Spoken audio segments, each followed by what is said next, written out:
ए भाई ये उधरिया कौन ड्रामा करता? गोलमाल है भाई, सब गोलमाल है। अभी मजा आएगा ना। उधारी भाई का भैया? अरे ऐसे ऐसे का करता हूँ मर्दे? भैया हम अपना साहतवार स्टेशन पे बम्बई से एगो बिजनेस प्लान लेके आइल बनी। हे जा तब का कैसन बिजनेस हो? भैया तू तो जानते बड़ा कि भोजपुरी फिल्म में अब हीरो खातिर कोनो काम नहीं खे, सब फिल्म खाली हीरोइन खातिर बनताटे। अच्छा, तो हम सोचता ना कि साहतवार स्टेशन पर ही जाएगो अपन चाय के दुकान खोली। हाँ आ तू जानते बड़ा साहतवार स्टेशन के लगी हमनी के भोजपुरी के सुपरस्टार देव सिंह के घर हो।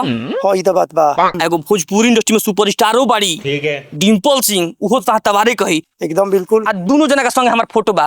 हाँ तो दोनों जना के जब फोटो लगाई आ दुकान के नाम रखम सुपरस्टार चाय वाला, केहू आई जाई हमर चाय पी। हे प्रभु, उपाय तो बड़ा शानदार बा ये भाई। बनू ए पर रीलो बनाई पड़त नहीं। आइडिया तो बड़ा नीमन बा भाई।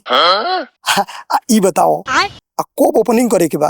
अनु भैया एगो पंडित जी कहले बड़नु कि धनतेरस के दिन कोनो बिजनेस के काम कइल जाला शुरुआत, तो दुकान ठीक चल, सब बिजनेस ठीक चलला। समझ गया। तो सोचा था नहीं कि ओही दिन ओपनिंग कर दी। बढ़िया रही भाई।